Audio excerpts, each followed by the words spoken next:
ሰላም ጤና ይስጥልኝ። የተወደዳችሁ የሮሃ ቤተሰቦች ይህ የሀሳብ ገጻችን ነው። በዛሬ የሀሳብ ገጻችን እንግዳለን። እንግዳዬ አቶ ሆነ ማንደፍሮ የአማራ ማህበር በአሜሪካ ትሪፕል ኤ አድቮኬሲ ዳይሬክተር ናቸው። ከእሳቸው ጋር በወቅታዊ ጉዳዮች ላይ ቆይታ የምናደርግ ይሆናል። እስከ ፕሮግራማችን ፍጻሜ ድረስ አብራችሁን ቆዩ።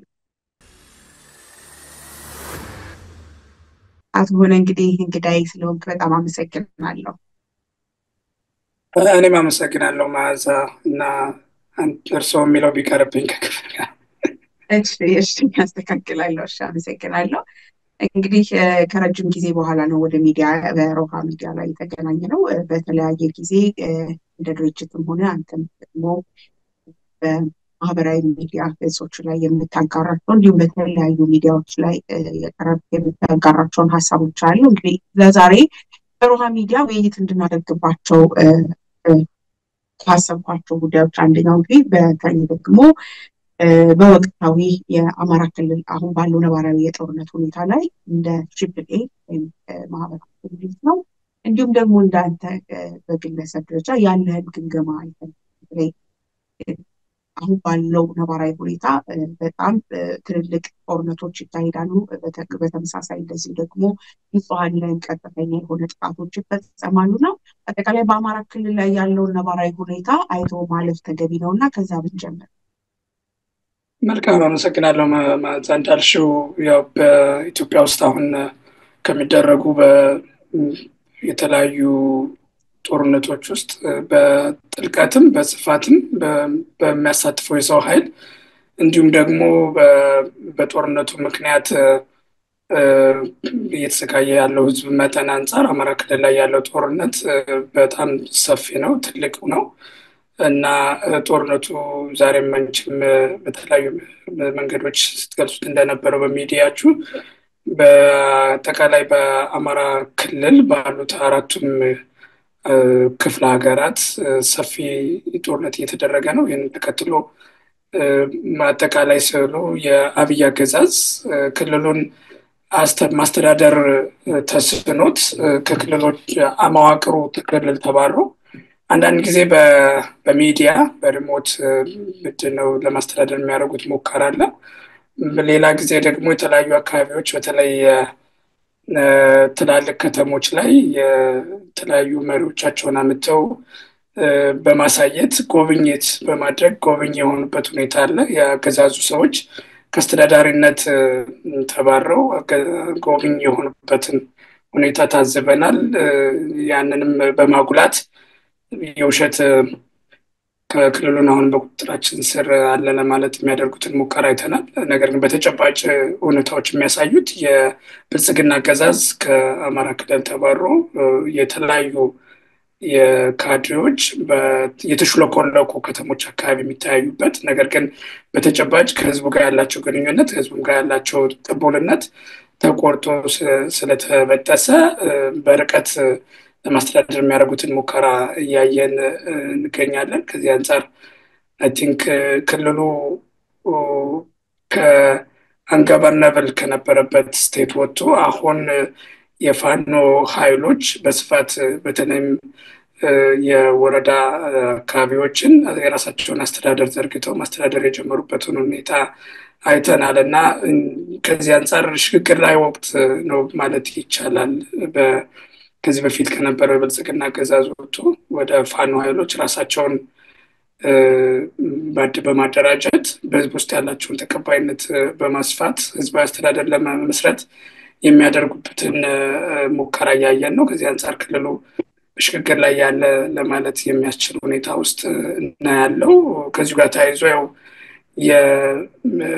የአስተዳደር ክፍተቶች መኖራቸው ጉልህ ሆኖ ይታያል። በዚህ ምክንያት የማህበራዊ አገልግሎቶች ተቋርጠው ህብረተሰቡ በከፍተኛ የሆነ ማህበራዊ ችግር ውስጥ ተገልጦ ነው ያለው። በተለያዩ ማህበራዊ ሚዲያዎችም በመንግስት በራሱ በአገዛዙ ሚዲያዎች ጭምር የማህበራዊ አገልግሎቶች መቋረጣቸውን በተደጋጋሚ ሲናገር እና ሲያምኑ አይተናል። ለምሳሌ የትምህርት ሴክተሩን ብናይ እንኳን በራሱ በአገዛዙ ቁጥር በክልሉ ከሚጠበቀው 7 ሚሊዮን ተማሪዎች ውስጥ 5.2 አካባቢዎቹ ትምህርት ላይ እንዳልሆኑ አይተናል። በጤና ተቋማቶችም አካባቢ አብዛኞቹ ጤና ተቋማቶች ግብዓት ተቋርጦባቸው የአገልግሎት ውስጥ መስጠት ያቆሙበትን ሁኔታ አይተናል። በሰብአዊ እርዳታም በተለይም የኋላም ተመልሰን ልናየው እንችላለን። በስፋት ዓለም አቀፍ ለውጦች በተለይም አሜሪካ እንደ ዋና ዶነር በአሜሪካ ውስጥ ያሉ ለውጦችን ተከትሎ እርዳታዎች መቀነሳቸው የገባውም ራሱ በአገዛዙ ክልከላ ምክንያት እየደረሰ ባለመሆኑ በተለይ ወደ ወሎ አካባቢዎች ነው አገምራም አካባቢ ከምግብ እጥረት አልፎ ረሃብ የደረሰ ሰቆቃ መኖሩን አይተናል እና በአጠቃላይ በአንድ በኩል አገዛዙ የሽግግር ሂደት ላይ ያለበትን እና ከተነቅሎ ወጥቶ ፋኖች ራሳቸውን ለማስተዳደር የሚያደርጉበት ሙከራ ፌዝ ላይ ደረጃ ላይ ያለ መሆኑ በዛ ምክንያት ክፍተቱ ስላለ ማህበራዊ አገልግሎቶች ተቋርጠው ህብረተሰቡ ከፍተኛ የሆነ ሰቆቃ ውስጥ መኖሩን ነው የምንገነዘበው። የኛም ጥናቶች ወይም በየጊዜው የምናደርገው እንደ ድርጅት ክትትል የሚያሳየው ይህንኑ ነው። መልካም። ምናልባት እንደው አጠቃላይ የጦርነቱ ሂደት ላይ እና የፋኖች እንቅስቃሴ ላይ በተመለከተ ወደ በኋላ ላይ የሚመጣበት ሆኖ አሁን መጨረሻ ላይ ሜንሽን እንዳደረግከው እንግዲህ መሬት ላይም የተለያዩ ሪፖርተሮች እንዳሏቸው አውቃለሁ። ጥናቶችን አድርጋችሁ እንደምታወጧቸው ሪፖርቶች እመለከታለሁ። ልክ ከጦርነቱ በኩል ለኩል ምንም እንኳን በቀጥታ ከታጣቂው የፋኖ ኃይል ጋር መንግስት ጦርነት እያደረገ ቢሆንም አገዛዙ ጦርነት እያደረገ ቢሆንም የንጹሃን ጭፍጨፋ ደግሞ እንደው ኮላተራል ዳሜጅ ሆኖ ከጦርነት ጋር ተያይዞ የመጣ ጎን ለጎን እንደው የትኛው ጦርነት የሚጠበቅ በሚባለው መልኩ ሳይሆን በቀጥታ ህዝቡን ታርጌት ያደረጉ ወይም ንጹሃንን ኢላማ ያደረጉ ጥቃቶች፣ ጭፍጨፋዎች ይፈጸማሉ። በቁጥር ደረጃ የሚወጣቸው አይታሉ። አሁንስ ያለው ነባራዊ ሁኔታ እንዴት ይገለጻል? ይሄ ጭፍጨፋውን በተመለከተ የንጹሃንን እስር፣ የጋዜጠኞች ምናምን እንደው በረጅም ጊዜ ሂደት ውስጥ ዜና ሆኖ ያለፈ መሆን ያለው ነው። ከዚህ ንጹሃን ግን በየቀኑ በሚባል ደረጃ እስር፣ እንግልቶች ይካሄዳሉ። አጠቃላይ ከንጹሃን ጋር ተያይዞ ያለው ጥቃትስ እንዴት ነው ያያችሁት የተመለከታችሁት? ትክክል ነው። አንዱ የአማራ ክልል ላይ እየተደረገ ያለው ወይም ኢንፋክት አማራ ክልል ላይ ብቻ ሳይሆን በአማራ ላይ እየተደረገ ያለው ጦርነት መገለጫ በስፋት ሲቪሊያንን ወይም ንጹሃን ዜጎችን ታርጌት ያደረገ መሆኑ ነው። ይሄ በአንድ በኩል ያው አገዛዙ በዓላማው ዘር ማጥፋት እንደሆነ እና ታጣቂዎች እና በንጹሃን መካከል ልዩነት የማያይ በዋናነት አማራነታቸውን ኢላማ አድርጎ ጥቃት ማድረስ ላይ ያተኮረ ስለሆነ ይህንንም ደግሞ ይህ ጦርነት አሁን በምንገልጸው ግልጽ ጦርነት ከመምጣቱ በፊት የኛ ድርጅት በተደጋጋሚ እንዳወጣው በሌሎች አካባቢዎች በተለይ ኦሮሚያ በሚባለው ክልል ውስጥ ያሉ አማሮችን በተደጋጋሚ በጦር በማዝመት ንጹሃኖችን በመጨፍጨፍ በርካታ ንጹሃንን መግደሉን አይተናል። በአዲስ አበባም በገፍ በርካታ የሆኑ አማራዎች ከቤታቸው እንዲፈናቀሉ፣ እንዲታሰሩ፣ ከስራ እንዲባረሩ በማድረግ በአጠቃላይ በሌሎች በኢትዮጵያ ክልሎችም በስፋት አማራዎችን ኢላማ ያደረገ ጦርነት ሲያደርግ እንደነበር አይተናል። አሁንም አማራ ክልል ላይ በፋኖ እና በአገዛዙ ኃይሎች መካከል ግልጽ የሆነ ጦርነት ውስጥ ሲገባ ይሄ ተጠናክሮ ቀጥሎ እንደውም ከሌሎች ጦርነቶችን በተለየ ሁኔታ በሌሎች አካባቢዎች ከሚደረጉ ውጊያዎችን በተለየ ሁኔታ የአማራው ክልል ላይ የሚደረገው ጦርነት በጣም ንጹሃንን በስፋት ዓላማ ያደረገ መሆኑን መረጃዎቻችን ያሳያል። አንዱ መገለጫ በተለይ የድሮን ጥቃት በስፋት መፈጸሙና እነዚህ ድሮን ጥቃቶች ደግሞ በተደጋጋሚ ዓላማ አድርገው የሚተኮሱት የንጹሃን መሰባሰቢያ የሆኑ የአደባባዮችን ለምሳሌ ወደ ቤተክርስቲያን ደርሰው የሚመለሱ ሰዎችን፣ የጤና ተቋማቶችን፣ ትምህርት ቤቶችን መሰል ሲቪሊያን የሆኑ በዓለም አቀፍ ሕግም ታጣቂዎች ወይም ተዋጊ ኃይሎች እንደ ኢላማ ሊያደርጓቸው የሚገባ ተቋማቶችን በተደጋጋሚ በድሮን ሲጨፈጭፉ ወይም ኢላማ አድርገው ሲመቱ አይተናል።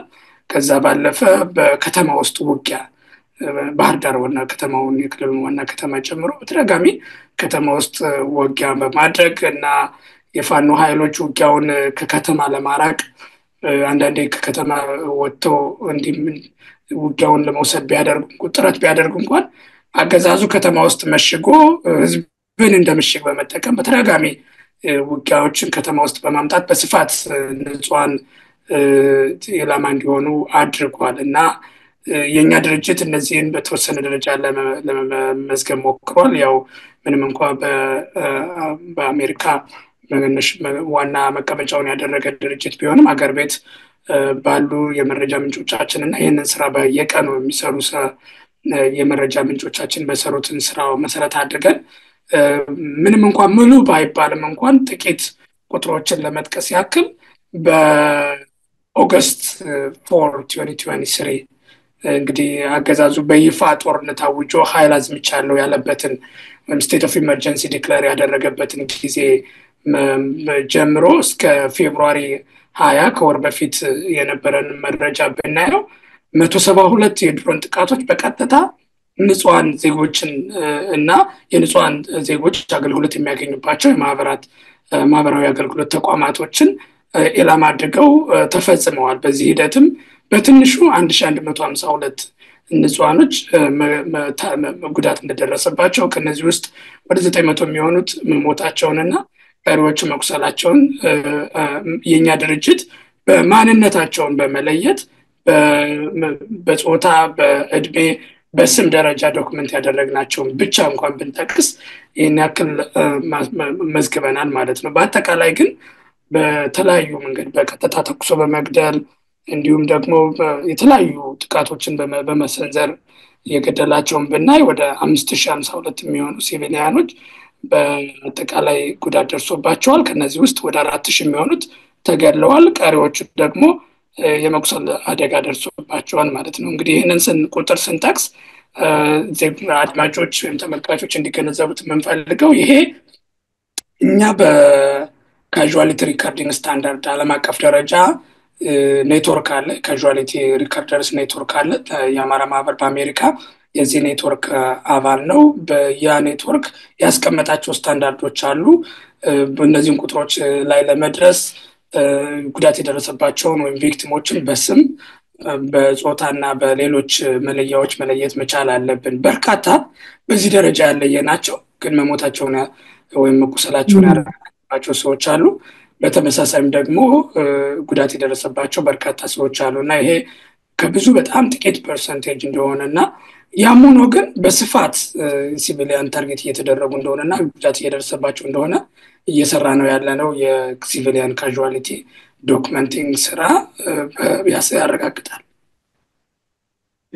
በጣም አመሰግናለሁ። ምናልባት እዚህ ጋር ከዶክመንቲንግ ጋር ተያይዞ ካነሳኸው አይቀር ተገልጾ መታለፍ ያለበት ትሪፕል ኤ እየሰራችሁ ያላችሁት ነገር በጣም ትልቅ ነገር ነው። ይሄ ወደፊትም ታሪክ ሆኖ ነገ በህግ በፍትህ አደባባይ መጠየቅ ሲኖርበት ይሄ አገዛዝ በፍትህ አደባባይ መጠየቅ ሲኖርበት ማስረጃ ያስፈልጋል። ሁሉ ጊዜ ሞቱን እየሞት ነው በየጊዜው ሁሉም ሰው በየቤቱ የገባበት ሞት ነው። ግን በማስረጃና በመረጃና በማስረጃ ካልተደገፈ ነገ ከወሬና ካልባልታ የዘለለ ወይም ደግሞ ከተራ ዜናነት የዘለለ ፋይዳ ነው። ይህንን የምትሰሩትን ስራ በተመለከተ ግን ለአንድ ጥያቄ የሚነሳባችሁ እንደተቋም በጣም የውስንነት ችግር አለ። ከሌሎች ተቋማት ጋር ከሌሎች እንደናንተ አይነት አደረጃጀቶችና ግለሰቦች ሚዲያዎች ጋር አብራችሁ እየሰራችሁ አይደለም። በጥቂት ግለሰቦች ቁጥር በሚገኘው ነገር ያ ሊሚቴሽን ውስጥ ይገባል። እናንተ የምታወጡት ለዓለም ባላችሁ ባለም አቀፍ ኔትወርክም ይሁን በተጠቀማችሁት የሚዲያ ፕላትፎርሞች እንዲህ አይነት ቁጥሮችን ባወጣችሁ ጊዜ ያው የተረጋገጠው ቁጥር እናንተ ይሆንና እንደ ሪፈረንስ የታየ ቁጥሮችን መረጃዎችን ወይም ማስረጃዎችን የመቀነሱ ሂደት ይመጣል ወይም ደግሞ ሊቀንስ ይችላል የሚል ጥያቄ ያስነሳልና እንዲህ አይነት ነገሮችን ከማጥራት አኳያ ከተለያዩ ተቋማት ጋር ሚዲያዎች ጋር ግለሰቦች ጋር ምን ያህል ግንኙነትና ስራዎች አሉ? እንግዲህ በመጀመሪያ ውስንነት አለ የሚለው አይ ቲንክ ትክክለኛ ትችት ነው። እኛም የምናምነው ነው። በአጠቃላይ የምንሰራቸው ስራዎች በምንፈልገው ደረጃ አይደሉም። በስፋት የአማራው ተወላጅ የአማራ ተወላጆች በኢትዮጵያ በስፋት በየትኛውም አካባቢ ደህንነታቸው ያልተረጋገጠ ከመሆኑ ጋር ተያይዞ ጥቃት ይደርስባቸዋል እና መመዝገብ ከምንችለው በእጅጉ የላቀ የሰብአዊ መብት ጥሰት እንዳለ እንገነዘባለን።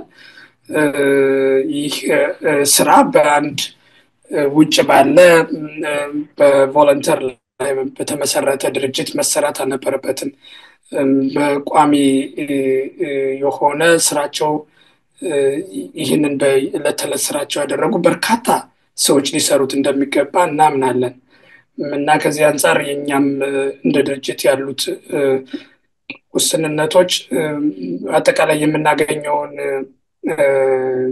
አጠቃላይ የሚመዘገበውን የሰብአዊ መብት ጥሰት ቁጥር መጠኑን ውስን እንደሚያደርጉት እንገነዘባለን። ይህንንም ተገንዝበን በምናወጣቸው ሪፖርቶች ላይ በግልጽ ያሉበንን ውስንነቶች እና የሚገለጸው ቁጥር ትሬንዱን ማሳያ ባህሪውን ካራክተራይዝ ለማድረግ ባህሪው ምን አይነት እንደሆነ ጥቃቱ ማንነት ላይ ያተኮረ እንደሆነ ለማሳየት የወንጀሉ አይነት ዓለም አቀፍ ባህሪነት እንዳለውና ጄኖሳይዳል እንደሆነ ካራክተራይዝ ለማድረግ ከዛም ባለፈ ደግሞ ምን ያክል በተሰፊ ቦታዎች ላይ እንደሚፈጸም ሊሚትድ የሆነ ሳይሆን አክሮስ ኢትዮጵያ የሚፈጸም እንደሆነ ለማሳየት ከዛም ባለፈ ስቴት አክተሩ የስቴት ፓርቲ የመንግስት መዋቅሩ የሚፈጽመው እንደሆነ ማሳየት ላይ ያተኮሩ ስራዎችን ነው የምንሰራው እንጂ እያንዳንዱ ጥቃት የደረሰበት አማራ ወይም የተገደሉ አማራዎችን መዝግበናል የሚል እምነት የለንም። በውጭ እንዳለ ድርጅትም ያንን የማድረግ አቅም ይኖረናል ብለን አናስብም። ነገር ግን ስራው እየተሰራ ያለው ስራ ከፍተኛ ሚና እንዳለው እና ትራንስፎርሜቲቭ ፖቴንሻል እንዳለው እንገነዘባለን። አንቺም እንዳልሽው ይህ ስራ ወደፊት የተጠያቂነትን ማስፈን ላይ መረጃ ማሰባሰብ እንደሆነ እናምናለን። ከዛ ባለፈ እነዚህንም ሰዎች ቁጥር አይደሉም፣ እያንዳንዳቸው ታሪክ ናቸው አላቸው፣ ቤተሰብ አላቸው፣ ማንነት አላቸው። የእነሱንም ታሪክ ሚሞሪ ፕሪዘርቭ ማድረግ እንደሆነ እናምናለን።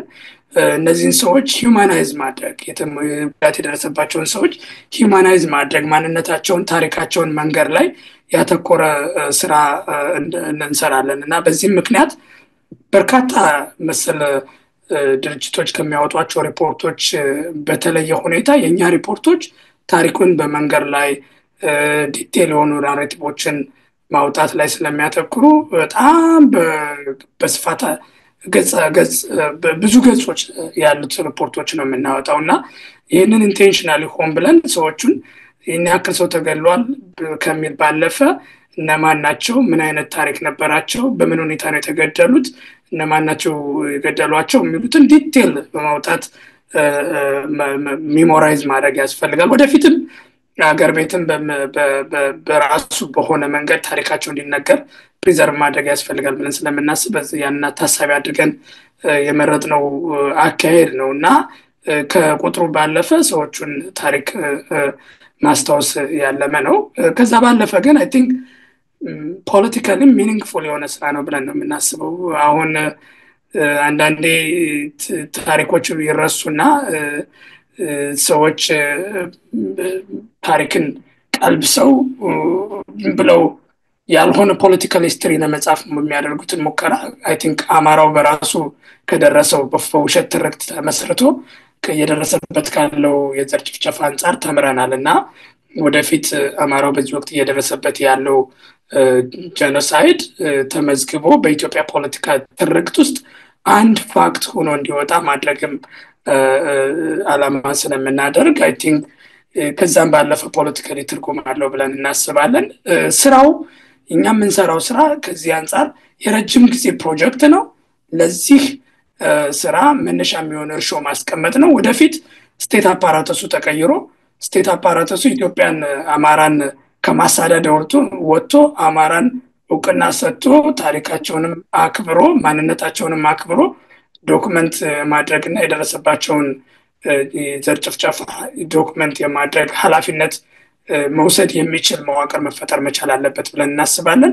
እውነተኛ ትሩዙ ወይም ትክክለኛ እየደረሰ ያለው ጭፍጨፋ መጠኑና ኔቸሩ ሊወጣ የሚችለው በመንግስት መዋቅር ይህንን የአማራ ጀኖሳይድ ትክክል እውነት ፋክት ፋይንዲንግ ሚሽን ተቋቁሞ እውነታውን የማውጣት በሂደቱ ተሳትፎ ያደረጉ አካላቶች ተጠያቂ የሚሆኑበትን አሰራር መዘርጋት የሚችል የመንግስት መዋቅር ሲመጣ ነው እና ለዛም እርሾ የሚሆን ስራ ነው እየሰራን ያለ ነው። አይ ቲንክ ከዛ አንጻር በጣም ትልቅ ፋይዳ አለው። ግን አንቺ እንዳልሽው በቂ የሆነ ስራ ነው ብለን አናስብ። መልካም እንግዲህ ከዚሁ ጋር ተያይዞ እንደ ዓለም አቀፍ ማለት መቀመጫውን በውጭ ሀገር ያደረገ ዓለም አቀፍ ተቋም ግን ደግሞ መሬት ላይ ካለው ስራ ጋር የተያያዘ ሰፊ ሚና እንደሚወጣ ዝርዝር እነዚህ ሀሳቦች እንዳሉ ሆኖ አሁን ያለው ነባራዊ አማራ ክልል የጦርነቱን ሁኔታ አጠቃላይ ደግሞ የንጹሃንን ጉዳይ በተመለከተ የተለያዩ አንተም የአድቮኬሲ ዳይሬክተር ነው የድርጅቱ የተለያዩ ሰዎች በተለያየ ሁኔታ የአድቮኬሲ ስራ ይሰራሉ። ይህንን የማጋለጥ ካምፔኖችን የማዘጋጀት እናንተ ሆነ ሌሎች ተቋማት የሚያቀርቡትን ሪፖርት ለተለያዩ ዓለም አቀፍ ተቋማት አድሬስ ከማድረግ ከዚሁ አኳያ ስራዎች እንዴት ይገመገማሉ? ምን እየተሰራ ነው? የዓለም አቀፍ ማህበረሰቡንስ ግብረ መልስ እንዴት ነው የምትገመግሙ? ጥሩ ጥያቄ ነው። አይ ቲንክ ግብረ መልሱ በአጠቃላይ አይ ቲንክ በቂ አይደለም። በአጠቃላይ አማራ ክልል እየደረሰ ያለው ጦርነቱን በአጠቃላይም ሆነ በሰብአዊ መብቶች ላይ ያለው ምላሽ አይ ቲንክ በሰብአዊ መብት ጥሰቶች ላይ ያለው ምላሽ በቂ የሚባል አይደለም እና ከዚህ አንጻር አጠቃላይ እንደ ሙቭመንት አማራ ሙቭመንት እየሰራው ያለው የአድቮኬሲ ስራ በቂ አይደለም ተብሎ ሊገለጽ ይችላል። በሌላ በኩል ደግሞ አጠቃላይ ግሎባል የሆኑ ለውጦች አሉ። በአማራው ላይ ብቻ አይደለም ይሄንን የምናየው በሌሎች ሀገራቶችም እና ግሎባሊ የሰብአዊ መብት እንደ ኢንተርናሽናል ኮሚኒቲ ያለው እየተሰጠ ያለው ትኩረት የቀነሰበት ሁኔታ ነው ያለው።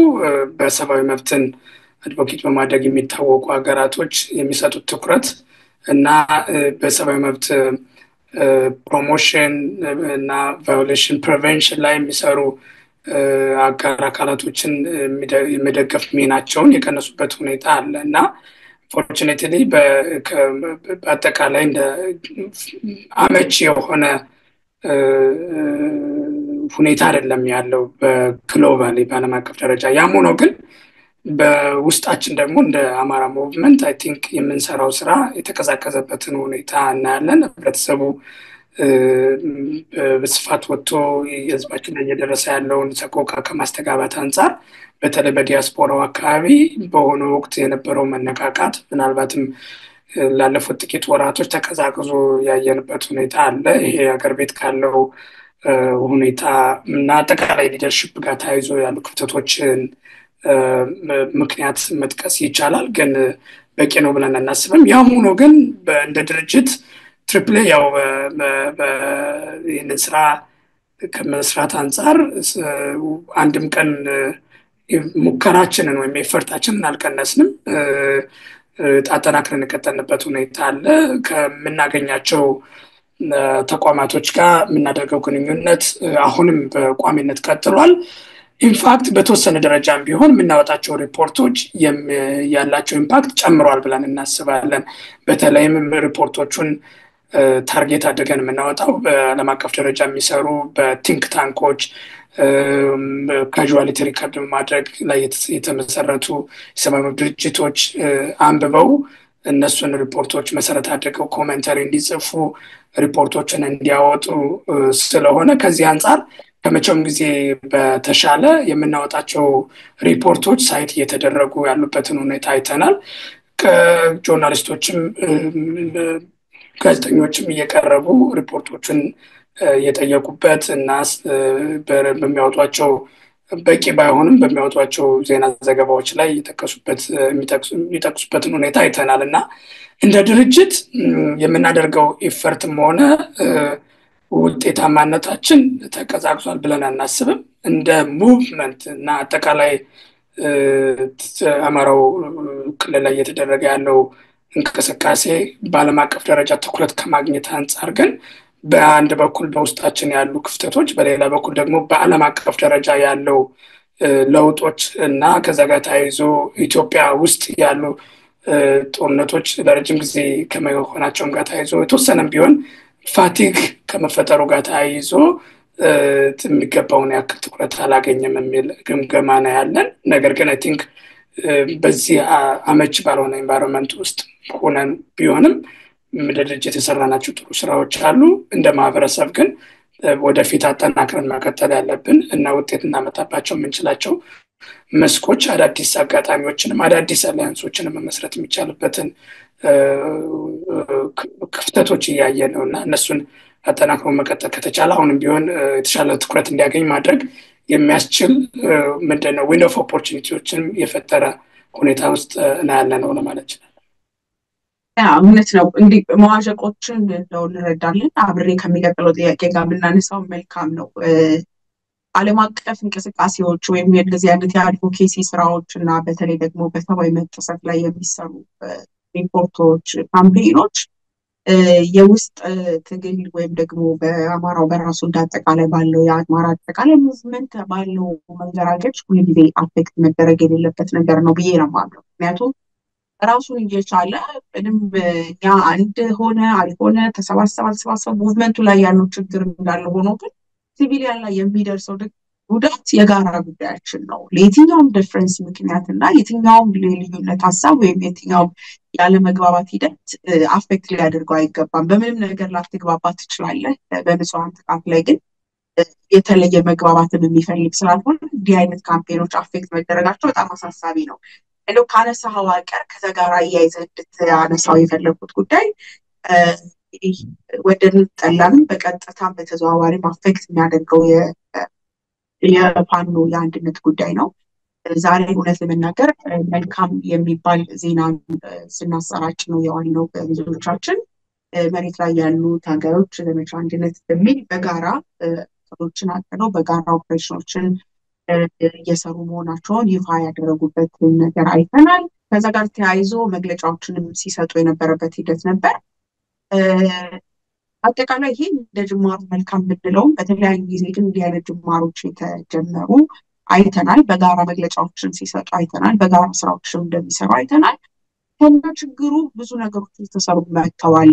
አሁን ግን ይሄንን መቋቋም የማይቻልበት ሁኔታ መጥቷል። አንድ ባለመሆናቸው ምክንያት እንግዲህ ቅድምም ስታነሳው የሰብአዊ መብት ጥሰቱን ሪፖርት ማድረግን እንኳን በራሱ አፌክት የሚያደርግ የሆነ እያንዳንዱን በሙቭመንት ውስጥ ያለውን ነገር አፌክት የሚያደርግ ነው የሚሉ ትልልቅ ጥያቄዎች ከህዝቡም ከምኑም መነሳት ጀምረዋል።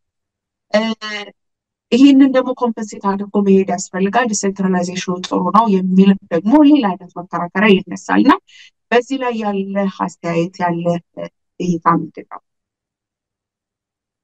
አይ ቲንክ የፋኖች ሆነ ሌሎች እንዳጠቃላይ አማራ ሙቭመንት ተቋም መመስረት የወቅቱ ትግሉ የሚጠይቀው ጉዳይ ነው። ትግሉ የደረሰበት ደረጃም እና ፈተናም ነው ብዬ ነው የማስበው። እንግዲህ አንድ ማህበራዊ እንደ ማህበራዊ ሙቭመንት ብናየው የፋኖ እንቅስቃሴም ሆነ አጠቃላይ የአማራ ትግል የመጀመሪያው ደረጃ የሚሆነው ጥያቄዎችን ማንሳት መጀመር፣ በህዝባችን ላይ የደረሰ ያለውን ሰቆቃ እውቅና ሰጥተን ኮምፕሌን ማድረግ መጀመሩ ነው። እሱ ለአስርት ዓመታት የቆየ ቢሆንም አይ ቲንክ በስፋት በተለይ በ2015 በ2016 በስፋት ተነስቶ ወደ መተባበር ወደ ሁለተኛው ፌዝ ወደ መተባበር ወደምንለው ደረጃ ደርሶ ያ ደረጃም ለውጥ የሚባለውን በ2018 በፈረንጆቹ ለውጥ የሚባለውን እንዲመጣ አስተዋጽኦ አድርጓል። ምንም እንኳ ለውጡ ተቀልብሶ ለውጥ ቢሆንም አሁን ቲፒኤልኤፍን ወይም ወያኔን ከስልጣን ማባረር ላይ ትልቅ ሚና ነበረው። ከዛ ሶስተኛው ደረጃ ተቋማቶችን መገንባት ነው። አራተኛው እነዚህ ተቋማቶች የመንግስት ሲችሉ ነው። መንግስት መሆን ሲችሉ ሙቭመንት መሆናቸው ቀርቶ ስቴት አፓራተሱ የሙቭመንቱን የአጀንዳ አድርጎ ፖለቲካል ግብ ሰጥቶ ስራ ሲጀምር ከኔን ስቴት አክተሩ ከመንግስት መዋቅሩ የተጀመረው ሙቭመንት ራሱ መንግስት ሆነ እንላለን። አሁን የአማራው ትግል የደረሰበት ደረጃ ተቋማቶችን መገንባት ወይም በሶሻል ሙቭመንት ክላሲፊኬሽን ሶስተኛው ደረጃ ላይ ደርሰናል ብዬ ነው የማስበው። ይሄ ደረጃ የደረስነው አሁን አይደለም። አይ ቲንክ 2019 2018 ጀምሮ የነበረ እንቅስቃሴ ነው። ውጤታማ የሆኑ ስራዎችን የሰራን ቢሆንም እንደ ቻሌንጅ ግን ኢፌክቲቭ የሆኑ ተቋም መገንባት በዲያስፖራም ሆነ በአገር ቤትም ያሉ የሚደረጉ የአማራ እንቅስቃሴዎች ትልቅ ፈተና ሆኖ ቀጥሏል። ነገር ግን በተለይ አሁን በፊት ዲያስፖራ አካባቢ የነበረውን ፕሮሚነንት የሆነ ቮይስ ወይም ሶርት ኦፍ ኢንፎርማልም ቢሆን ሊደርሺፕ አገር ቤት ያለው የፋኖ ኃይል ከተለይም ከ2023 በፈረንጆቹ አቆጣጠር ጀምሮ የመሪነት ሚናውን ወስዶ በቀጥታ የአገዛዙን በኃይል ቻሌንጅ ያድርጎ የተዋጋው ስለሆነ የተቋም መመስረቱ ከየትም በተለየ ሁኔታ አገር ቤት ያሉ ኃይሎች አንድ ተቋም መመስረታቸው አስፈላጊ ነው። በጣም ትግሉ የሚጠይቀው እና አማራጭ የሌለው ጉዳይ ነው። አይ ቲንክ በስቴጅ ማውራት የፈለኩት እንደዛ ካየ ነው። ይህንን ተቋም ካልመሰረት የመንግስት መዋቅር ውስጥ መግባት አንችልም። ሲምፕል አዳት ይሄ አንድ አደረጃጀት ፈጥሮ በአንድ አደረጃጀት ውስጥ መንቀሳቀስ በምናደርገው እንቅስቃሴ የማንዘለው ፌዝ ነው። በእነዚህ ፌዞች ውስጥ በእነዚህ ስቴጆች የአማራ እንቅስቃሴ በጣም በፍጥነት አድጓል። ከአንዱ ደረጃ ወደ ሁለተኛው ደረጃ ወደ ሶስተኛው ደረጃ የመጣንበት ፍጥነት ሌሎች መሰል እንቅስቃሴዎች 10 ዓመታትን ወስዶባቸዋል። የአማራው እንቅስቃሴ በጥቂት ዓመታት ነው እዚህ ደረጃ ላይ የደረሰው። እዚህ ደረጃ ላይ ደርሰናል። ግን ይህንን ፌዝ በውጤታማነት ለማጠናቀቅ በጣም እየተቸገርንበት ያለንበት ሁኔታ አለ። ስለዚህ አንዱ ነገር አይ ቲንክ በዚህ ፍሬምወርክ ካየነው አንዱ ነገር መውሰድ ያለብን የአማራው ትግል የተለየ ቻሌንጅ እንዳልሆነ መገንዘብ መቻል አለብን። አንዳንድ ሰዎች ወደ እርግማኔ ወደ ሌላ ሱፐር ናቹራል ኤክስፕላኔሽን ሲገባ ያለው እንደ ከርስ ነው በጣም አማራው የማይወጣው አይነት እርግማን ነው የሚል አይነት ትንታኔ የሚሰጡ ሰዎች አይቻለሁ። እንደዛ አይደለም። ይሄ ማንኛውም ማህበራዊ ሙቭመንት የሚያልፍበት ደረጃ ነው። ስለዚህ አንዱ ነገር ምንድነው የተለየ ነገር እንዳልሆነ መገንዘብ መቻል አለብን። ሁለተኛ ይህንን ደረጃ በስኬት ካላጠናቀቅ ነው ወደ የትም ልንሄድ ወደ ቀጣዩ ግብ ልንሸጋገር አንችልም። መንግስት መሆን ይሄ ሶሻል ሙቭመንት ብለን የጀመርነው እንቅስቃሴ መንግስታዊ መዋቅር ውስጥ መግባት አይችልም። ስለዚህ ኢንቪቴብል ነው፣ ግዴታ ነው የሚለውን መረዳት መቻል አለብን። ሶስተኛ አይ ቲንክ በዚህ እንቅስቃሴ ውስጥ ይህንን ተቋም መመስረትን ስናስብ የዚህ ተቋም ሚና በመንግስት መዋቅር ውስጥ ያሉትን ልናሳካቸው ያሰብናቸውን ድሎች መሸጋገሪያ መድረክ በመሆን ወደዛ ማድረስ ነው እንጂ የተለያዩ ጥያቄዎች አሉ። በመንግስት መዋቅር አገዛዙ ከተቀየረ በኋላ በዲሞክራሲያዊ ሂደት የአይዲዮሎጂካሊ የአካሄድ ጥያቄዎች ልዩነቶች ይኖራሉ። እነዚህ ልዩነቶች አገር ቤት አማራውን የሚያሳድድ መዋቅር ነው ያለው። እሱ ተቀይሮ እነዚህ ዲሞክራሲያዊ የሆነ አሰራር መጥቶ ህልውናችን አደጋ ውስጥ ባልሆነበት ሁኔታ ልንፈታቸው የምንችላቸው ልዩነቶች እንዳሉ ሆነው እነዚህን ልዩነቶች በሰላማዊ መንገድ ዲቤት አድርገን ተከራክረን አርቲኩሌት አድርገን የሐሳብ የበላይነት ያለው ኃይል ውክልና የሚያገኝበትን መንገድ ማመቻቸት የሚያስችል ስርዓት መፍጠር ነው አሁን የዚህ ተቋም ዓላማ እንጂ በዚህ የምንፈጥረው ተቋም ሁሉንም ያሉትን ዳይቨርሲቲዎች የሐሳብ የሌሎችም የሃይማኖትም የሌሎችም ዳይቨርሲቲዎች አሉ። በተለይም የሐሳብ ልዩነቶችን እውቅና ሰጥተን በዚህ ተቋም ውስጥ ኢንተርቴን ተደርገው በአንድ የተለያየ አመለካከት ያላቸው ኃይሎች በአንድ ዓላማ ዙሪያ የዚህ የወቅቱ ዓላማ ህልውናችን አደጋ ውስጥ ስለሆነ ይህንን አደጋ የፈጠረው ደግሞ መንግስታዊ መዋቅሩ ስለሆነ መንግስታዊ መዋቅሩን ከአማራ ጠል ወደ አማራውን ወደማያሳደድ አማራውን እውቅና ሰጥቶ እንደ ዜጋ እውቅና አድርጎ ሰጥቶ የሚንከባከበው የመጠበቅ ኃላፊነቱንም የሚወጣ መንግስት መዋቅር መዘርጋት ላይ ያለመ በዛ ዓላማ ዙሪያ የተሰባሰቡ ኃይሎች በአንድ የሚሰሩበት ተቋም መሆኑን ለዚህ ዓላማ የተቀመጠና ለዚህ ዓላማ የተዘጋጀ ተቋም መሆን እንዳለበት ማመን መቻል አለብን ብዬ አስባለሁ። ከዚህ አንፃር አንዳንድ ዳይቨርሲቲዎች አሉ። በአንድ በኩል ኢትዮጵያ እንደ ሀገረ መንግስት አልቆላታል፣ የራሳችንን ሀገር ኢማጂን ማድረግ አለብን የሚል የተወሰነ ኃይል አለ። በሌላ በኩል ደግሞ አማራው በኢትዮጵያ በተለያዩ ቦታዎች ከመኖሩ ጋር ተያይዞ የአማራ ጥያቄ ከኢትዮጵያ ጥያቄ ጋር ተሰላስሎ ነው ሊመለስ የሚችለው። እንደ ሌሎቹ አንድ አካባቢዎች ብቻ ኮንሰንትሬትድ ስላልሆን የመገንጠል አይነት አመለካከት ሊኖረን አይገባም ብሎ የሚያስባል። እነዚህ ሀሳቦች በሁለቱ መካከል ኮንቲኒየም ናቸው እና አንዱ ኃይል ብቻ አሸንፎ መውጣት አይጠበቅበትም። ሁላችንም በህልውናችን አደጋ ላይ መሆን እስከተስማማን ድረስ ወቅቱ የሚፈልገው አደረጃጀት ይህንን መስማማት ወደ ግብ ቀይሮ ያንን በዛ ዙሪያ ያለብንን አደጋ መቀልበስ ላይ ያተኮረ አደረጃጀት መፍጠር መቻል አለብን። ከዛ በኋላ ከዛ በመለስ ያሉ የተለያዩ ዲቤቶችን በጊዜ በሂደት ትተናቸው ወደፊት ሁላችንም አደጋ ላይ ሳንሆን ልንፈታቸው የምንችላቸውን እንደሆኑ ተስማምተን አሁን እየጠበቅን ያለ ነው። አሁን ወቅቱ የሚጠይቀው ኢንስቲቱሽናል አሬንጅመንት የህልውናውን አደጋ መቀልበስ ላይ ያተኮረ ስለሆነ በዛ ዙሪያ የሚሰባሰቡ ኃይሎች በሙሉ በአንድ ላይ መጥተው ተቋም መስረት መቻል አለባቸው ብዬ አስባለሁ። ከዚህ አንፃር ሁሉም በአማራ ትግል ውስጥ ያሉ ሰዎች ሊገነዘቡት የሚገባው ጉዳይ እና ብዙ ጊዜ ትኩረት የማይሰጡት ኢትዮጵያ ውስጥ ከሚደረጉ እንቅስቃሴዎች አንፃር አንዱ የአማራ ትግል ልዩ የሚያደርገው በመንግስት መዋቅር ውስጥ የራሱ የሆነ ኃይል የለውም።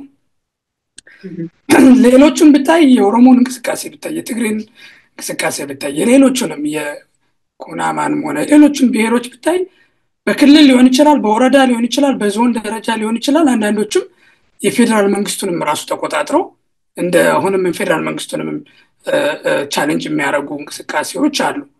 እነዚህ ኃይሎች ግን ይብዛም ይነስም በመንግስት መዋቅር ውስጥ ውክልና አላቸው። ያቸውን የሚያደርጉት የመንግስት መዋቅርን ይዘው በመንግስት በጀት በመንግስት ኃይል ነው። ወላዚ የአማራው ግን የብልጽግና አገዛዝ ከዛም በፊት የነበረው የወያኔ አገዛዝ በመንግስት መዋቅር ውስጥ ለአማራው ህዝብ ጥብቅና የሚቆም ኃይል እንዳይኖር በማድረግ አማራውን በምስለኔ ለማስተዳደር ሙከራ ሲያደርጉና ውጤታማም ስለነበሩ ከሌሎች ብሔሮች በተለየ የአማራው ኃይል በመንግስት መዋቅር ውስጥ ውክልና የለውም። በመንግስት ሪሶርስ አይደለም እየተዋጋ ያለ፣ ከመንግስት መዋቅር ውጭ ባለ ኃይል ነው። ስለዚህ ይህንን እውቅና ሰጥተን አይ ቲንክ ትግላችንን በፌዝ ማሰብ መቻል አለብን። በአንድ በኩል የመጀመሪያው ፌዝ ምንድነው? ሪሶርስ ስናች አድርገን በራሱ በመንግስት መዋቅር መዋጋት መጀመር መቻል አለብን። በሱ በጀት መዋጋት መቻል አለብን። በሌላ በኩል ደግሞ አንዳንዶቹ ትግሎች በመንግስት መዋቅሩ ባለመኖራችን ቻሌንጂንግ እንደሆኑና እነዚህን ሁሉ ታሳቢ አድርገን መልታይ ላየር መልታይ ስቴጅ የሆነ እና መልታይ አክተርስ የሆኑ አካላቶች በአንድ ላይ መጥተው የሚያደርጉት ትግል እንደሆነና እያንዳንዱን ጥያቄ በእነዚህ በፋኖ እንቅስቃሴም ሆነ በዲያስፖራ በምናደርገው ጥያቄ ውስጥ ክሊር ከት የሆነ መልስ ሰጥተን ከሌም ብለን ዲፋይን አድርገን አንድ አክተር ሰጥተነው መልስ ላናገኝ የምንችል መሆኑን ታሳቢ አድርገን አምቢጊቲን ወይም ይሄ ምንድነው አንኮምፎርታብል የሚያረጉን አምቢጊየስ የሆኑ አንዳንዶቹ በሂደር የሚመለሱ አንዳንዶቹ መንግስት መዋቅር ውስጥ ውክልና ሲኖረን መልስ ልንሰጣቸው የምንችላቸው ጥያቄዎች እንዳሉ ተገንዝበን በአጭሩ በሆደ ሰፊና መልታይ የሆኑ አክተሮችን ያሳተፈ አደረጃጀትን ዓላማ አድርገን መንቀሳቀስ መቻል አለብን። ከዚህ አንፃር አይ ቲንክ የፋኖ ወንድሞቻችን በጣም ኮምፕሌክስ የሆነ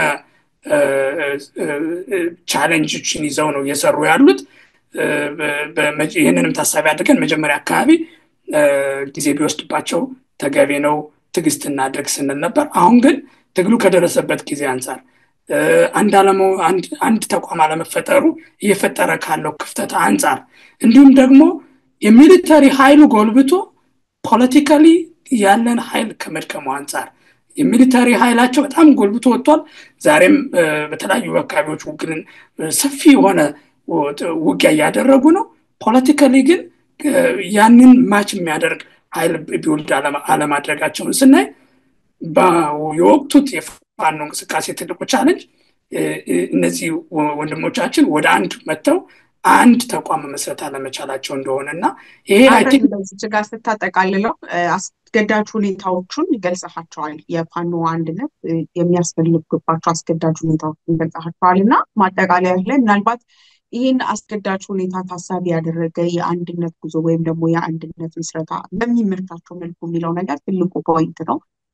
በጣም ፐርፌክት የሆነ ወይም ደግሞ ሁሉንም ጥያቄዎች የሚመልስ ሁሉንም የአደረጃጀት ሂደቶች በሚመጥን መልኩ ባይመጣ እንኳን ትግሉ በደረሰበት ሌቭል እና በትግሉ ባህሪ በአማራ ሕዝብ ትግል ባህሪ አኳያ ተነስቶ የሚመጣ የአንድነት አደረጃጀት ባይመጣ ሊያደርስ የሚችለው ኪሳራ ወይም ደግሞ ሊያስከትል የሚችለው የህልውና አደጋውን እስከ ማጓተት እስከ ማዳከም ሊያደርስ የሚችለው አደጋዎችን አሳይተህ ታጠቃልለው ብዬ ነው ከማጠቃለል ያቋረጥኩ። በጣም ጥሩ ነጥብ ያነሳሽው። ማለት አይ ቲንክ የአማራ ሕዝብ ህልውና አሁን ባለው ሁኔታ በፋኖች ላይ የተመሰረተ ነው። የፋኖች ህልውና ደግሞ ይህን ተቋም በማዋለድና ባለማዋለድ ላይ የተመሰረተ ነው። ሲምፕል አዳት ምንም ኦቨርካም የሚያደርጉት ወይም በጎን የምታልፈው ቻሌንጅ አይደለም። ይህንን ተገንዝበው በቀጥታ ሄድስ ኦን አድሬስ ማድረግ መቻል አለባቸው። ተቋማዊው ይህንን ተቋም አለመመስረት በእያንዳንዱ በመሪዎቹ ህይወትና በህይወት የመኖርና ያለመኖር ኮንሲኩዌንስ አለው።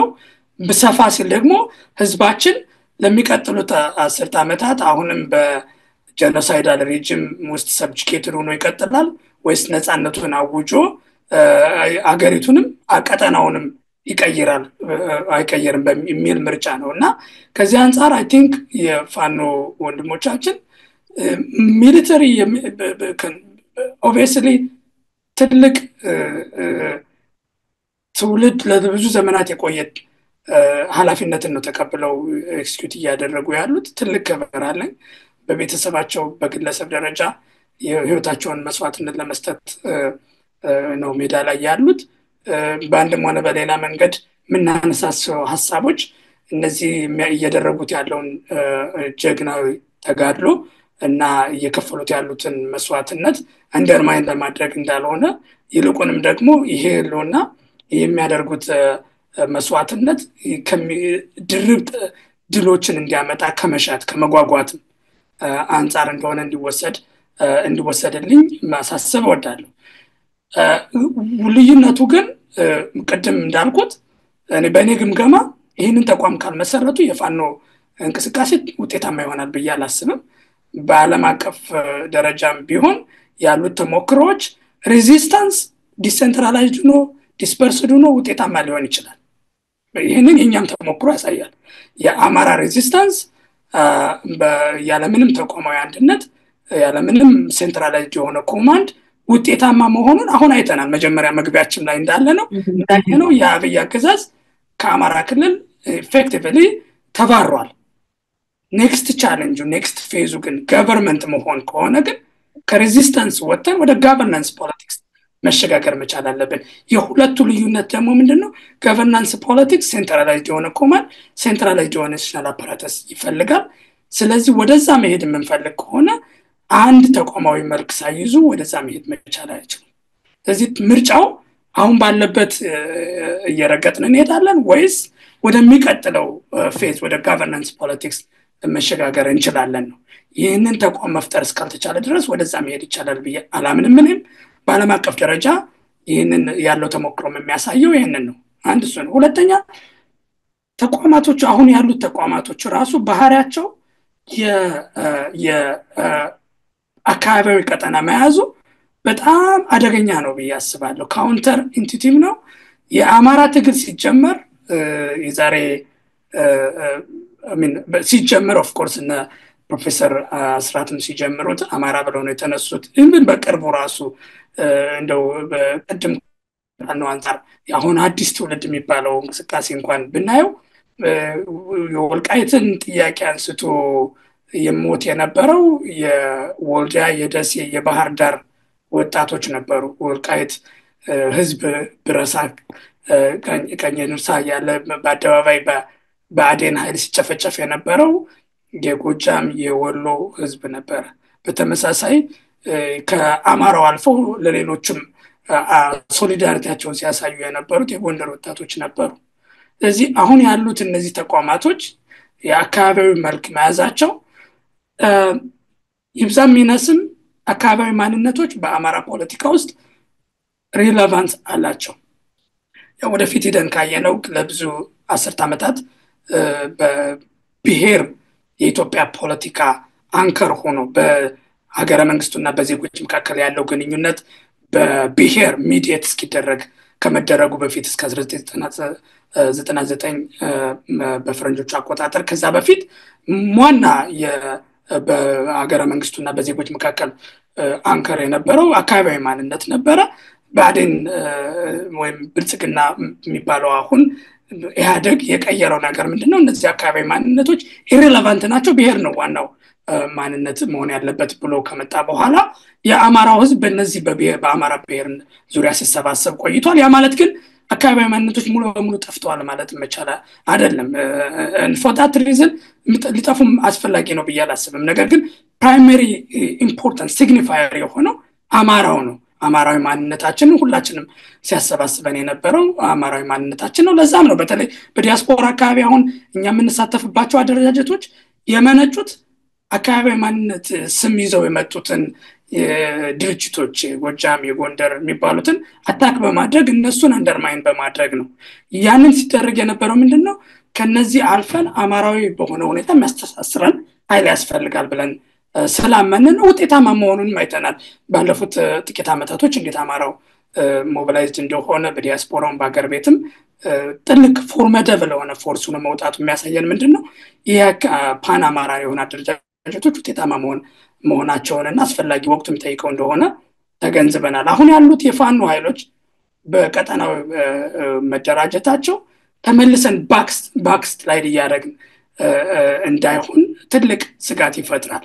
ኦፍ ኮርስ ወደዛ ከገባን በኋላ ፓርቲኩላርሊ የፋኖ እንቅስቃሴ የተጀመረው በአካባቢው ቀጠና አይደለም። ለምሳሌ ብታይ አሁን ያሉ የፋኖ አደረጃጀቶችን ምስራቅ አማራ፣ የአማራ ኃይል በሚል ነበር የተመሰረቱት። ፓርቲኩላርሊ ወደ ቀጠና አደረጃጀቶች ወይም ወደ ክፍለ ሀገር ለምን ሄዱ የሚለው አንዳንድ አማራው አካባቢ ከተመሰረቱ ድርጅቶች እና እነሱ ከፈጠሩት ቻሌንጅ አንፃር ኮሲቭ የሆነ ዩኒት ከመፍጠር አንፃር ምድር ላይ በአንድ ቀጠና ያሉ ተዋጊዎች በአካባቢያቸው ያሉ ወንድሞቻቸውን አፕሮች አድርገው ኮሲቭ ዩኒት ከመፍጠር አንፃር ነው ወደዛ የሄዱትና ፈርዘር ፓርቲኩላር ገብተን ማውራት እንችላለን። ግን አንድ መረሳት ያለበት አሁን ያሉት የወሎ አማራ፣ የጎጃም አማራ ፋኖ፣ የጎንደር አማራ ፋኖ፣ የሸዋ አማራ ፋኖ የሚባሉት ኢትስ አ ሪሰንት ፌኖሜና። ሲጀመር ሁሉም ፋኖች አፓን አማራ አይደንቲቲ ይዘው ነው የመጡት።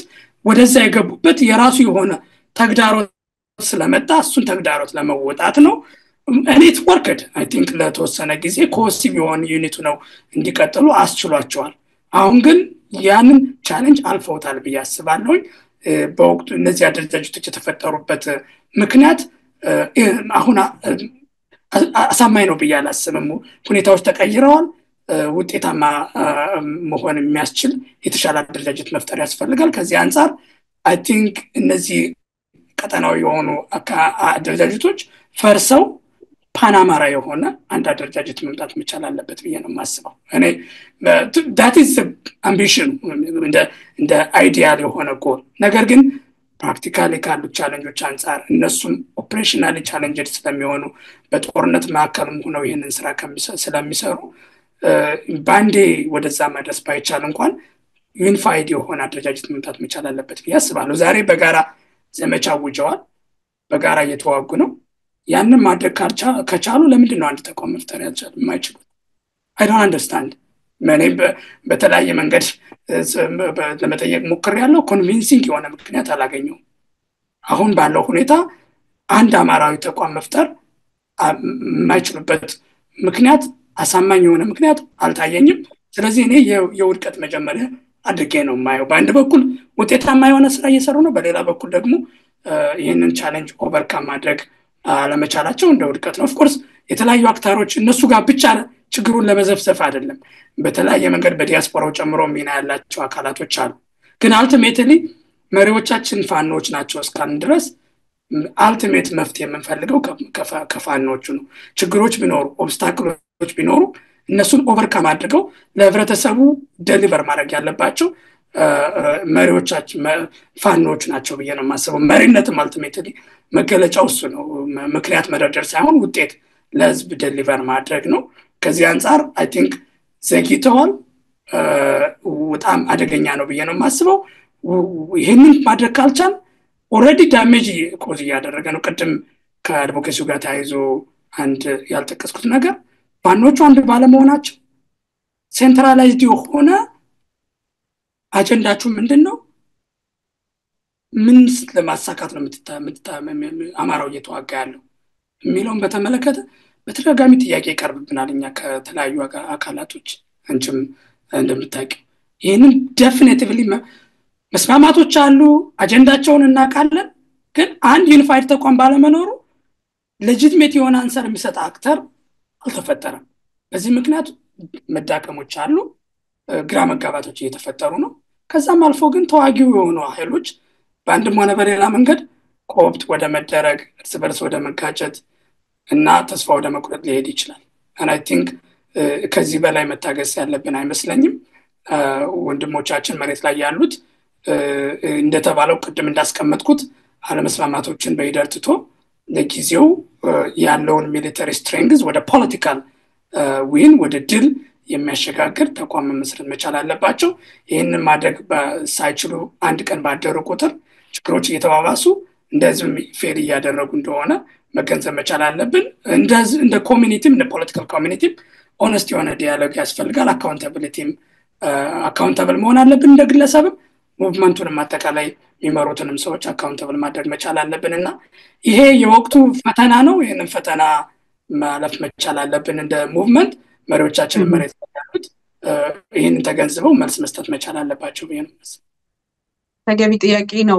ሐሳቡ እንዳጠቃላይ እንግዲህ በደንብ ሄደህበታል። የመጣው ፕሮግረስም ቅድም ስታነሳ እንዳሁሮ ሳስበው የነበረው ነገር ለምሳሌ ወቅቱ ቀድሞ የነበረው ትግል ከነ ፕሮፌሰር አስራት ጀምሮ ወደኋላ ወደዛም ይዘኸው ብትመጣ በዓለም አቀፍም መድረክ ብትለው ኢትዮጵያ ውስጥም የአማራ ተቋማት ሁሉ ሲመሰረቱ አማራዊ የሆነ በአማራ አደረጃጀትና አብንን ብንመለከት ራሳቸው የፋኖ አደረጃጀቶችም እያንዳንዱ ጊዜ የሞከሯቸው ሙከራዎች ነው። ለምሳሌ ጎጃም ላይ የዘመነ በጎጃም አካባቢ እንኳን የተመሰረተው ተቋም የአማራ ህዝባዊ ኃይል ነበር።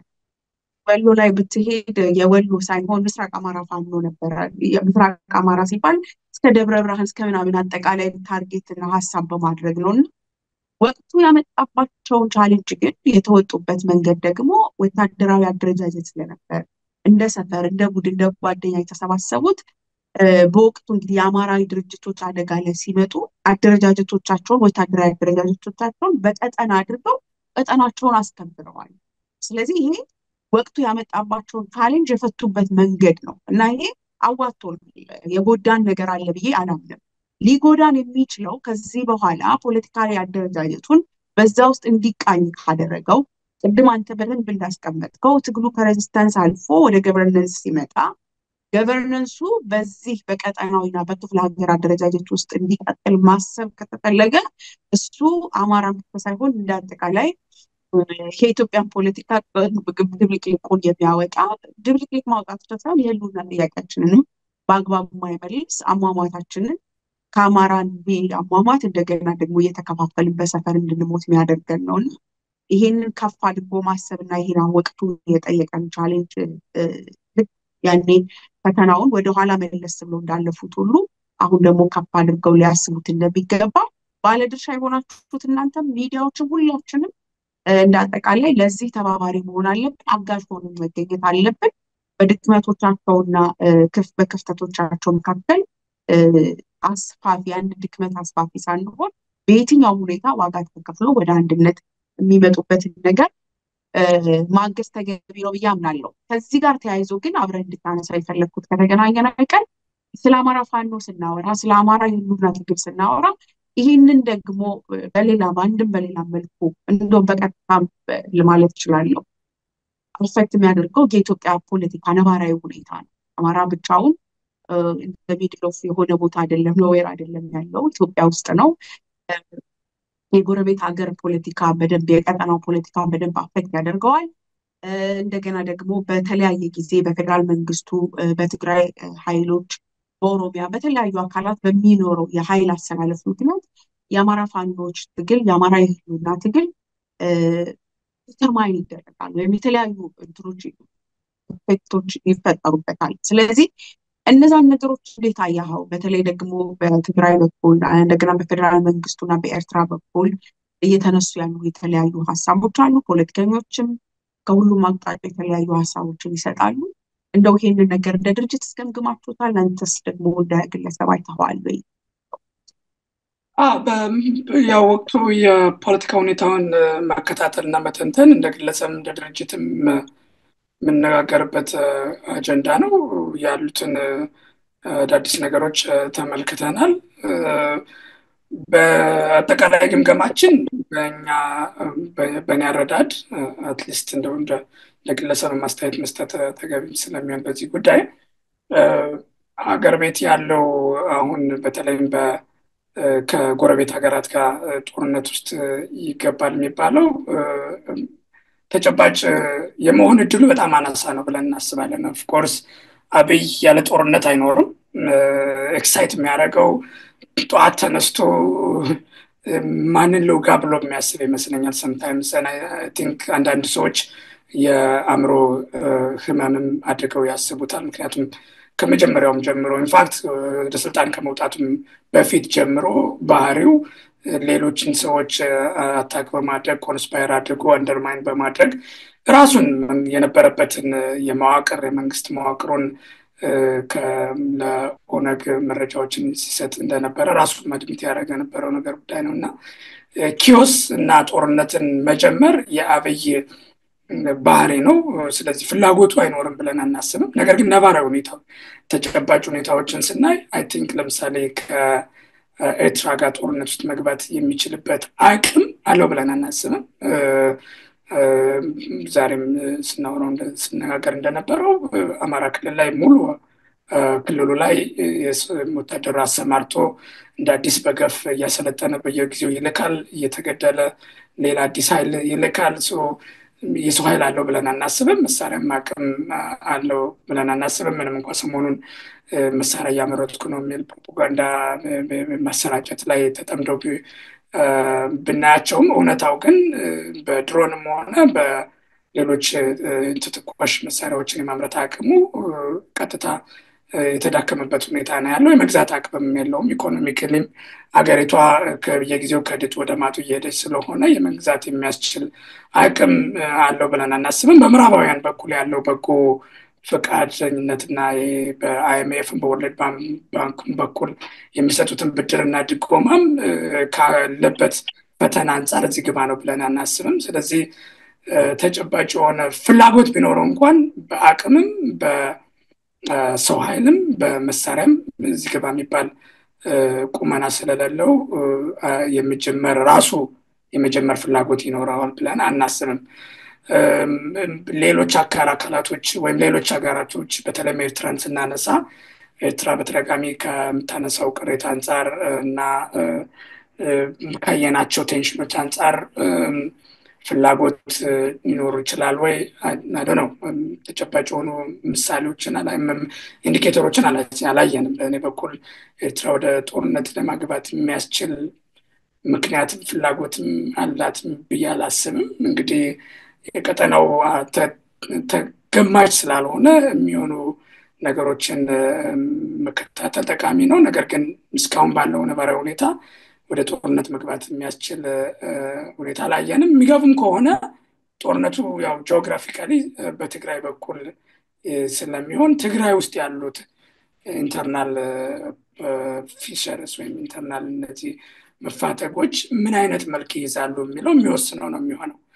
ከዚህ አንጻር ብዙ ሰው እየተነተነ ያለው አይ ቲንክ በተለይ በደብረጽዮን በኩል እና ያለው ኃይል ከኤርትራ ጋር እርቅ ፈጽሞ አብይን ለመዋጋት አቅም ይኖረዋል ወይም ፍላጎት አለው የሚል ነው።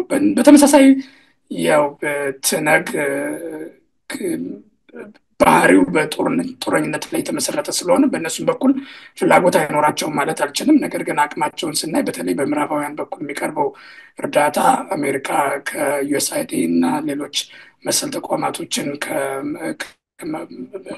ማፈራረስ ላይ ከመሆኗ ጋር ተያይዞ የኢኮኖሚክ ሲቹዌሽኑ ቲፒኤልኤፍ በስፋት ህዝቡን ማዕከል አድርጎ ስለሚንቀሳቀስ እና ህዝቡም በተጨባጭ እርዳታ ላይ የተመሰረተ ህይወት ስላለው አሁን ከዛ አንጻር አቅም ይኖረዋል የሚለውን እጠራጠራለሁ። ነገር ግን አብይ ከደብረጽዮን ጋር የሚኖረው ግንኙነትም ብዙ ሰዎች እንደሚያስቡት ኮንፍሮንቴሽናል ነው ብለን አናስብም። ብዙ ሰው ገምቶ የነበረው የደብረጽዮን ቡድን ጌታቸውን የሚያየው እንደ ውጭ ኃይል ነው። ጌታቸው ከራያ ከመሆኑ ጋር ተያይዞ የአድዋ ኃይል ኮር የሚባለው የወያኔው ኃይል ሁሌም ከዛ ስለመጣ እነሱ ጌታቸው ፕሬዚዳንት መሆኑን እንደ ቅቡል እውቅና አልሰጡም ነበር። ከመጀመሪያው ጀምሮ እንደ ውጭ ኃይል ነበር የሚያዩት። አሁን ያ ኮብቱ ወጥቶ ጌታቸውን ከስልጣን አባረውታል ኢፌክቲቭሊ። ያንን ሲያደርግ ብዙ ሰው ኤክስፔክት አድርጎ የነበረው አብይ ጌታቸውን ደግፎ ጦርነት ውስጥ ይሄዳል ምን ነበር። ያንን ማድረግ የሚያስችል ቁመናም የለውም፣ ፖለቲካል ግብም አለው ብዬ አላስብም። እና በተጨባጭ ያየነው በደብረጽዮን እና በአብይ መካከል ያለው ግንኙነት ብዙ ሰዎች እንደገመቱት ኮንፍሮንቴሽናል አለመሆኑን እና ያም ማለት ደግሞ ኤርትራ እንደ መሸጋገሪያ ልትጠቀመው የምትችለው ቡድን ትግራይ ውስጥ አለመኖሩን ነው። ምንም እንኳ ግንኙነቱ አሁንም የቀጠለ ቢሆንም ጌታቸውም በአደባባይም እንዳለው የደብረጽዮን ቡድን ከኤርትራ ጋር ግንኙነቱን አጠናክሮ ቀጥሏል ቢልም አይ ቲንክ በአብይና በደብረጽዮን ቡድን መካከል ያለው ግንኙነት ኮንፍሮንቴሽናል ተብሎ የሚገለጽ አይደለም። ምንም ኤክስፔክት የማያደርገው አብይ ጊዜ ወስዶ የተወሰኑ ጉዳዮችን እንደ ሶርት ኦፍ እንደ ኮንሴሽን ከደብረጽዮን ቡድን ጠይቆ አግኝቶ ሪአላይመንት ተፈጥሮ በደብረጽዮን እና በአብይ መካከል የሞቀ ግንኙነት እንደ ጌታቸው ባይሆንም እንኳን ጦርነትን ሊያስቀር የሚችል ሪአላይመንት ተፈጥሮ ወደ ቀጣይ ወልቃይትን ለመውረር የሚያደርጉት የጋራ ዝግጅት ይኖራል ብዬ ነው የማስበው። እና ከዚህ አንጻር በጎረቤት ሀገራት መካከል የሚደረግ ጦርነት ይኖራል ብዬ አላስብም። ኤርትራ ሊያደርግ የሚያስችል ኢን ሾርት ተርም አትሊስት ፍላጎት ያላት ብዬ አላስብም። ነገር ግን ያው አካባቢው የማይገመት ነው። መሪዎቹም ብዙ ነገሮች የሚወሰኑት በጣም በድብቅ ስለሆነ እና አብይን በባህሪው አንዱ ሪስክ መውሰድ ስለሆነ እነዚህ ነገሮች ሙሉ ባላሰብንበት ሁኔታ በተለይም ደግሞ ከምዕራባውያን እንደ ፕሮክሲ አክተር ሆኖ ኤርትራ ለመውጋት ተልዕኮ ተሰጥቶት ጦርነት ለመክፈት የሚችልበት ፖሲቢሊቲ ሙሉ በሙሉ ዝግ ነው የሚባል አይደለምና ከዚህ አንጻር ኃይል አንላይክሊ ግን it could happen ምንድነው በሲናሪዮ ግምገማ በእኔ ግምገማ አይ ቲንክ የሰሜን ትብብር የሚል ነገር የሚፈጠር ይመስልሃል? ሆነ ብዙዎች የሚያነሱ ጥያቄ ስለሆነ እንደው ሀሳብ ብትሰጥበት ሰሜናዊ ትብብር የአብይ አህመድ ምንድነው የሚባሉት አክቲቪስቶች ወይም ደግሞ የሚዲያ ሰራዊቶች አንዳንድ ጊዜ የሌላውን የልብ ትርታ ለመካት በሚመስል መልኩ ሰሜናዊ ትብብሮች አሉ። ምናልባት የትኛው ክንፍ ጋር እንደሆነ ባይታወቅም የፋኖ አንደኛው የትግራይ ኃይል አንዳንዶቹ ከጌታቸው ጋር ያደርጉታል፣ አንዳንዶቹ ከደብረጽዮን ቡድን ጋር ያደርጉታል እና የኤርትራ ኃይል አንድ ላይ ሆነው ከጠላት ጋር ሆነው ሊወጉ ነው እንደዚህ ብለው የሚያወጡት አጀንዳ አለ። እንደው ያንን አጀንዳ እንዳለ ሆኖ ግን እንዲህ አይነት ስትራቴጂካዊ ቢሆን ታክቲካል የሆነ አጋርነት የሚፈጠር ይመስልሃል? ቴንደንሲው አለ? በአጭር ጊዜ እንደዛ የመሆን እድሉ አነስተኛ ነው። ምክንያቱ ደግሞ በትነግ ነው። ትነግ አሁን የወቅቱ የትነግ ዓላማ ወልቃይትና ራያን መቆጣጠር ነው። በአንድም ሆነ በሌላ መንገድ የውስጥ ቅቡልነታቸው የተመሰረተው በዛ ላይ ነው። በውስጥ አሁን የውስጥ ፖለቲካቸውም የተመሰረተው ይህንን ከማሳካት አንጻር የትኛው ኃይል የተሻለ እድል አለው ከሚል ነው። ያ ማለት ደግሞ በትነግና በአማራ ኃይሎች መካከል ፈንዳሜንታሊ ክላሽ አለ ማለት ነው። ትብብርን ቀርቶ አብሮ ኮኤግዚስት ማድረግን የሚገድብ በቲፒኤልኤፍ በኩል እውነታን ያላገናዘበ ከድሮ አሮጋንሳቸው ከድሮ አማራውን አንኦርጋናይዝድ በሆነበት አማራው ተበታትኖ በነበረበት ወቅት ላይ የተመሰረተ ትንተናና ፍላጎት መሻታቸው ትልቅ እንቅፋት ይሆናል። በረጅም ጊዜ ግን የኢትዮጵያ ፖለቲካ ወደዛ መስክ የመሄድ እድል ይኖረዋል። ምክንያቱም በሌላ በኩል ብታዩ አሁን ያለው ስታተስኮ የኦሮሞ ኃይሎች በአንድም ሆነ በሌላ መንገድ ከሰሜን አካባቢ የሚመጣውን ኃይል ክራሽ አድርገን ኢምባላንስ ቢውልድ በማድረግ ኤክስፓንድ ማድረግን ጨምሮ እነዛን አካባቢዎችን ተቆጣጥረን ሄጅሞኒክ የሆነ ሳውዘርን ፎርስ እንመሰረታለን የሚል ትርክት ነው ያላቸው።